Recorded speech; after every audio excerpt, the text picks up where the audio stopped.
viens de tourner la vidéo d'une traite, je trouvais que c'était super bien. Et en fait, j'avais oublié d'appuyer sur Rec. Il y a des jours comme ça. Il y a quelques semaines, j'ai eu le plaisir de tester le Fujifilm X Pro 3, dont je vous ai fait une vidéo qui apparaît juste ici et qui est en description également. C'était un boîtier qui, pour moi, était totalement orienté pour la photo et qui a radicalement changé ma façon de prendre des photos.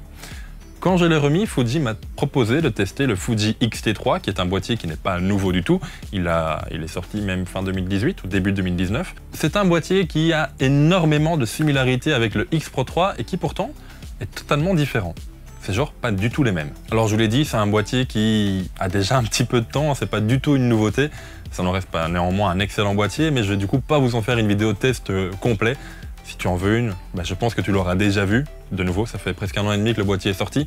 Il y a des centaines de vidéos qui en parlent sur YouTube et des centaines d'articles, même plus, sur Internet.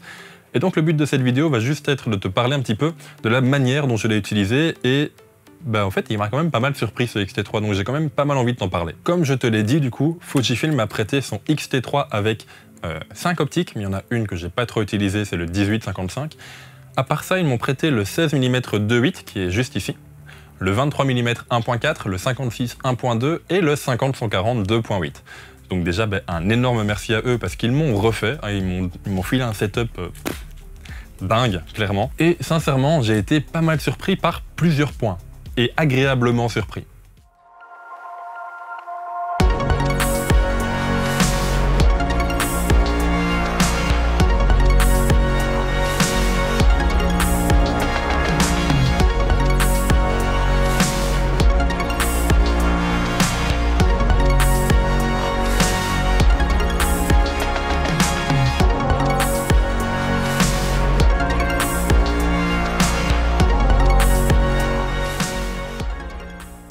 Alors on va commencer rapidement par parler de l'ergonomie de ce boîtier.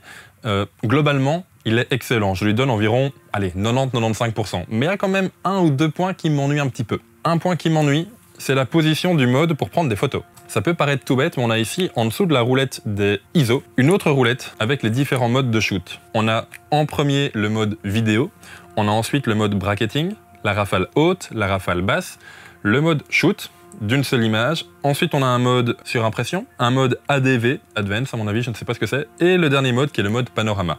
Et je trouve que le mode S, qui est le mode que je vais utiliser le plus souvent, en tout cas que j'ai utilisé le plus souvent, il est très mal mis. Parce que à l'aveugle, tu sais pas le trouver. À moins de le connaître vraiment par cœur, de te dire, allez, je vais jusqu'au fond, ensuite je reviens de 1, 2, 3, pouf, je suis dessus. Oui, mais c'est un peu compliqué. Personnellement, je l'aurais mis en premier, ou en dernier, de façon à, avec un seul mouvement de molette, pouvoir y arriver à coup sûr, parce que c'est quand même un des modes qu'on va utiliser le plus souvent. Personnellement, j'aurais mis d'abord le mode S, ensuite le mode peut-être cadence lente, puis cadence rapide, puis bracketing, puis tous les autres modes photo, et tout à la fin, le mode vidéo. Comme ça, avec mon œil dans le viseur, sans le cache, sinon j'ai l'air un peu plouc, avec mon œil dans le viseur, je sais du coup, juste avec un mouvement, savoir retrouver où se trouve le bouton, enfin le mode S pour prendre une seule photo. C'est un petit peu dommage de l'avoir mis là et c'est pas très pratique à l'utilisation. Un deuxième point que je trouve un petit peu bizarre au final, c'est qu'il y a 3 molettes au-dessus. Une moulette, c'est une mouette avec une aile. Oh, cette vanne est pourrie. Pardon. On a du coup une molette avec la montée en ISO, une molette avec la vitesse d'obturation et une troisième avec la correction d'exposition. Et les deux premières, la ISO et la vitesse, elles peuvent être bloquées avec un cran. C'est une excellente idée. Pourquoi est-ce que sur la troisième molette, il n'y a pas ce cran pour le bloquer? Personnellement, j'utilise jamais la correction d'exposition, je shoote toujours en manuel. Du coup, même si elle est en +3, ça va rien changer pour moi. Si jamais j'étais sur un mode semi-automatique et que j'utilisais souvent cette correction d'exposition, je pense que j'aurais bien aimé avoir un moyen de bloquer cette molette. Et enfin, troisième point, qui est la même remarque que sur le Fuji X Pro 3, c'est le bouton on-off que je trouve vraiment trop sensible. De nouveau, l'autonomie est excellente sur ce boîtier. Avec une seule batterie, j'ai su faire facilement 400-500 photos et quand même pas mal de rush vidéo. Mais quand même, ça m'arrivait tellement souvent de remettre le boîtier dans le sac et sans faire exprès, en fait, en le prenant, ou juste en le remettant dans le sac, de le mettre sur on. Ça m'aurait tellement fait rager que si un jour j'avais pris ce boîtier qui avait plus de batterie, c'est juste dommage. Je sais pas ce qu'on pourrait faire. Il faudrait peut-être faire le bouton un peu plus dur. Je sais pas si c'est possible. Mais il faut faire quelque chose. Ce bouton est beaucoup trop sensible. Mais sinon, à part ça, l'ergonomie est juste excellente. Malheureusement, c'est un boîtier de prêt, donc c'est un boîtier qui a déjà vécu. J'avais notamment pas l'œilleton en caoutchouc à côté, ce qui fait que finalement, c'était pas si agréable de shooter avec. Mais bon, c'est pas grave. Mais sinon, l'ergonomie est vraiment hyper bonne. Y a une chose, moi, que j'aime bien, que j'avais déjà fait la remarque sur le X Pro 3, c'est la taille du grip. Le grip est assez fin pour qu'il ne prenne pas de place dans le sac photo, mais il est assez gros que pour assurer une bonne prise en main. Le boîtier est juste presque parfait.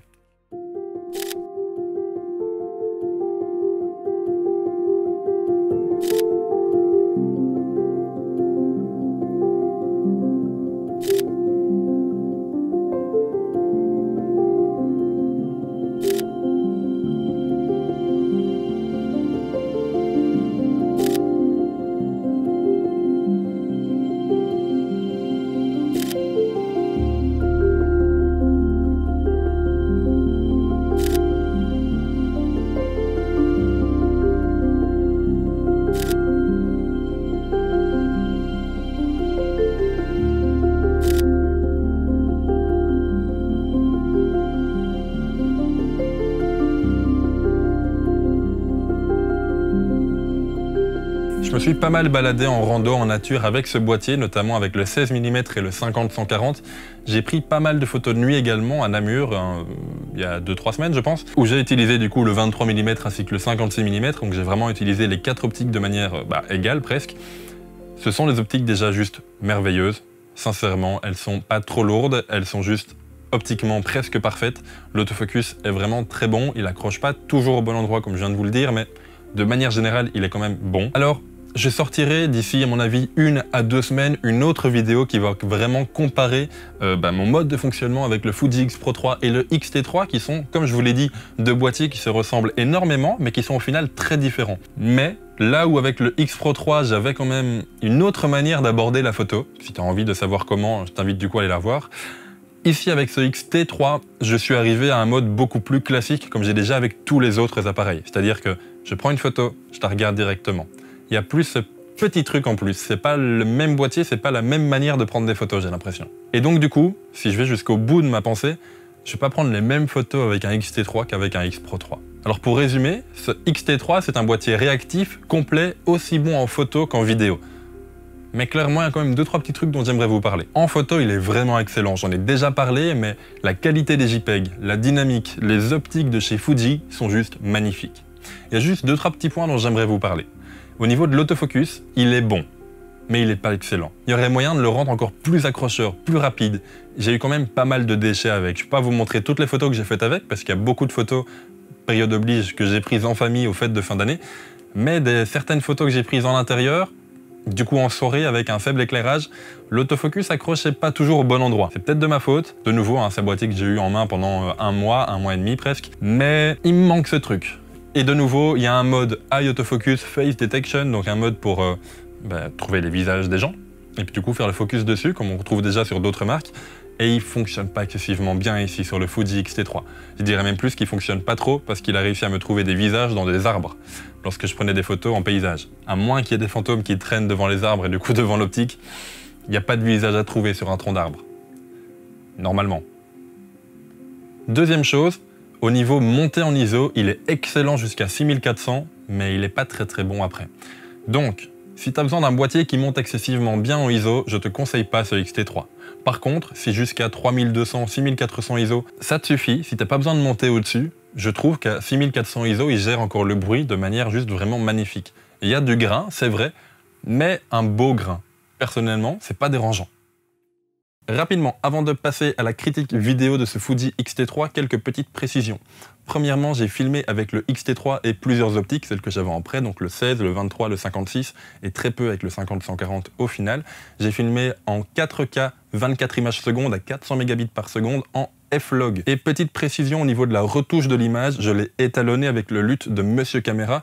Je vous mets ici quelques petites images que lui a filmées, donc c'est une de ses vidéos, je vous mets également le lien en description, décidément il y aura beaucoup de liens en description, mais soit. Et donc c'est une vidéo de Monsieur Caméra qui filme avec le X-T3 et le nouveau 16-80 mm f4 de chez Fuji, Et franchement, il a fait des images de dingue avec, et sincèrement, c'est pas parce que c'est un pote que je dis ça, mais son lutte pour le X-T3 est juste magnifique. Donc je vous conseille vivement de sauter dessus si vous voulez faire de la vidéo avec le X-T3. Vous avez toutes les informations et on passe maintenant du coup à la partie critique vidéo.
Avant de tester les boîtiers X Pro 3 et X-T3, j'étais persuadé que Fuji misait tout sur la photo.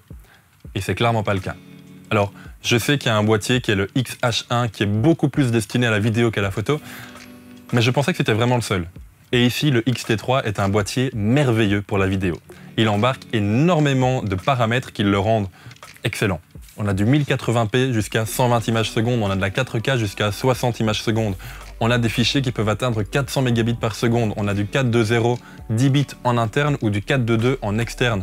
On a du F-Log. Et le F-Log, il est magnifique. Je te mets du coup en description et je t'invite à aller la voir vraiment.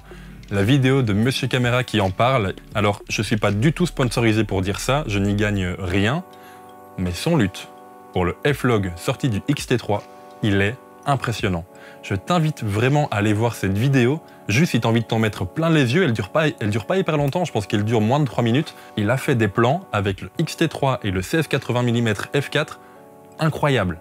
Va les voir, ils sont magnifiques. Et même si tu n'as pas envie de filmer en F-Log avec ce X-T3, les profils internes au boîtier sont juste super bons. Je t'ai mis ici, donc je te mets ici une séquence filmée à Namur, de nuit, dans des conditions de lumière vraiment, j'ai pas envie de dire pitoyables parce qu'il y a de la lumière, mais il n'y en a pas énormément. Donc c'est quand même une situation plutôt compliquée pour ce boîtier. Je l'ai tourné avec le X-T3 et le 16 mm 2.8 accroché à un trépied pour avoir le même plan, le même cadrage, avoir le même paramètre. Et tout ce qui change, c'est en bas, tu le vois du coup, les différents profils d'image. J'ai essayé de les tester un petit peu tous. Et au final, dans les profils d'image, pour moi, celui qui rend le mieux, ça reste le profil Eterna. Il te donne un look cinéma qui est vraiment, je trouve en tout cas, qui est vraiment magnifique. Je suis vraiment tombé amoureux de ce profil d'image là. Alors attention, tant qu'on est dans la partie vidéo, il y a un petit truc qui personnellement m'ennuie, mais je sais que ça ravit d'autres personnes. Il n'y a pas de stabilisation capteur sur ce Fuji X-T3, ce qui rend les plans à main levée quasiment impossible, en tout cas pour moi. J'ai tellement pris l'habitude de filmer avec des appareils qui ont des stabilisations capteurs, des fois couplés à des stabilisations objectifs, qui du coup rendent les plans à main levée presque fluides au final. Je pense à mon Sony A7 III, je pense à des Lumix S1, des GH5, etc. Les stabilisations sont tellement impressionnantes sur ces boîtiers que je n'ai plus pris l'habitude de filmer avec des appareils sans stabilisation interne. Et donc ici, je te montre rapidement, mais les plans sont vraiment horribles. J'ai filmé rapidement avec le X-T3 et le 23 mm 1.4, qui est donc un équivalent 35, à main levée, et les plans sont pas acceptables. Je te mets une deuxième version de ces plans ici, avec une stabilisation faite en post-production, avec Premiere Pro. C'est déjà un petit peu mieux, mais ça reste quand même pas glorieux. Donc à main levée, ce boîtier, tu l'oublies.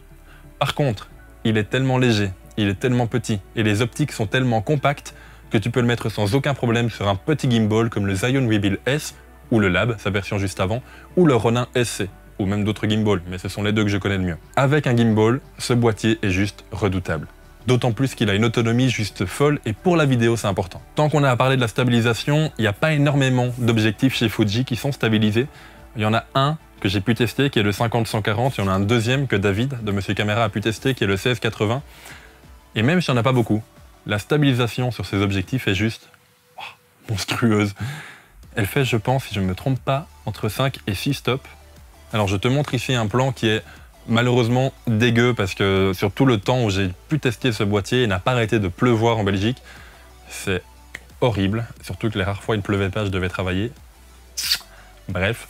Mais donc du coup, tu as ici un plan filmé à main levée avec le X-T3 et le 50-140 mm, qui est donc un équivalent 70-200. J'ai zoomé à fond, donc à 140 mm, et la stabilisation est juste impressionnante.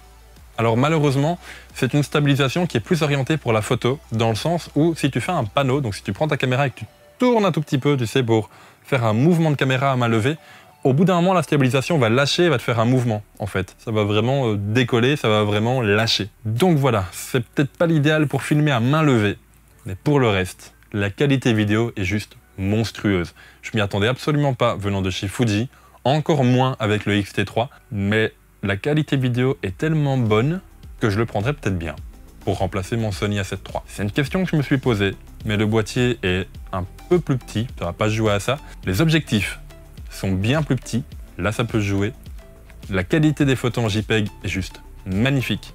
La qualité vidéo est pour moi un cran au-dessus du Sony A7 III.